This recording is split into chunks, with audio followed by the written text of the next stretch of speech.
नमस्कार दोस्तों, स्वागत है आपका पॉजिटिव वाइब के साथ। जैसे कि आप जानते हैं, हम बात करते हैं विचारों की शक्ति, माइंडसेट और लॉ ऑफ अट्रैक्शन के अद्भुत शक्तियों के बारे में। टाइटल देख के आप समझ गए होंगे कि क्या लॉ ऑफ अट्रैक्शन का नियम वाकई में काम करता है। क्या सबकॉन्शियस माइंड में भेजे गए थॉट्स क्या वाकई में ब्रह्मांड तक जा कर के हमारे लिए वही सारी चीज़ें प्रकट कर देते हैं जो भी हम चाहते हैं या नहीं चाहते।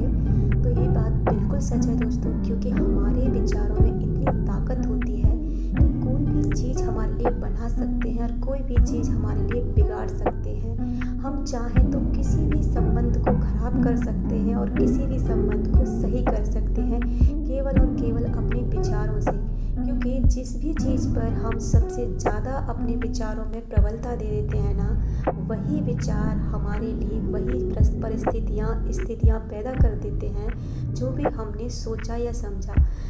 अब आप कहेंगे कि कोई भी इंसान घटनाओं को, परिस्थितियों को, बुरी चीज़ों को और या दुर्घटनाओं को क्यों आकर्षित करेगा? क्यों कोई चाहेगा कि किसी के साथ गलत हो? क्या कोई माँ चाहेगी कि उसके बेटे के साथ गलत हो? क्या कोई पत्नी चाहेगी कि उसके पति के साथ गलत हो? या कोई भी रिश्ता चाहेगा कि उसका रिश्ता बेकार हो या उस इंसान के साथ कुछ गलत हो? तो कोई भी नहीं चाहता। और ये बात भी सच है कि हम नहीं चाहते हैं कि ऐसा हो, तभी तो हमारे साथ ऐसा होता है। क्योंकि लॉ ऑफ अट्रैक्शन यानी ब्रह्मांड आपकी न को नहीं जानता। आपने कहा, जैसे आप बाहर जा रहे हो, कोई भी आपका व्यक्ति बाहर जा रहा है तो आप क्या बोलते हैं कि आप देख कर जाना, एक्सीडेंट ना हो जाए। आजकल बहुत एक्सीडेंट हो रहे हैं, चोरी ना हो जाए, आजकल बहुत चोरियां हो रही हैं। तो आपने इस भावना को बल दे दिया, यानी कि आपने चोरी की, दुर्घटना की भावना को बल दे दिया। यानी कि अब ये भावना जो है आपकी प्रबलता से आपकी तरफ आकर्षित हो जाएगी। ये समझ लीजिए कि जो हमारे विचार हैं वो एक चेन सिस्टम है। यानी कि अगर एक विचार आपके अंदर कैसा भी आया तो उसी तरीके के हजारों विचार आपके अंदर प्रवेश करने लग जाएंगे। आपको पता ही है कि एक दिन में हमारे अंदर 60 से 70 हज़ार विचार चलते हैं, जिसमें से जानी कितने नेगेटिव होते हैं और कितने पॉजिटिव। और ये बात भी पूरी तरह सत्य है कि हर विचार पूरा नहीं होता। अगर ऐसा होता तो आज दुनिया अलग ही होती। हर विचार को आप तक पहुंचने में, आपके सबकॉन्शियस माइंड में पहुंचने में और उस घटना को आपके सामने लाने में फ़र्क होता है। मान लीजिए आप स्वस्थ रहना चाहते हैं तो आपको इस भावना पर बल देना होगा कि मुझे स्वस्थ रहना है, ना कि आपको ये भावना पर कि मुझे बीमार नहीं होना। जितना हो सके आप बाहर की बातों को ना सुने।